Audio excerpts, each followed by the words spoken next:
ഇതിൻ്റെ എല്ലാം ഫുള്ള് ഇറക്കാനുണ്ട്. ഭയങ്കര ചവറ. അതുകൊണ്ടോ ഈ ഒരു ഏരിയ മൊത്തം ഉണ്ട് ഇതിൻ്റെ. പിന്നെ ഇതിൻ്റെ അപ്പുറം നിൽക്കുന്ന ഇത് പൊരിവട്ട അതിൻ്റെ ഇടയ്ക്ക് നിൽക്കുന്നത്.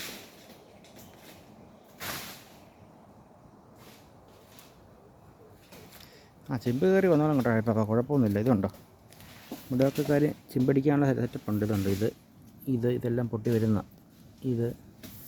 പിന്നെ അകത്തൊക്കെ ആണെങ്കിലും ഇവിടെ എല്ലാം ഉണ്ട്. ഇതുണ്ട് ഇനിയിപ്പം ഇതൊക്കെ ചക്ക വീണ് പോയതാതെ, വേറെ കുഴപ്പമൊന്നുമില്ല. പിന്നെ കായ അത്യാവശ്യം ബോൾട്ടുള്ള കായ, കുഴപ്പമൊന്നുമില്ല, കയറി പോന്നോളും.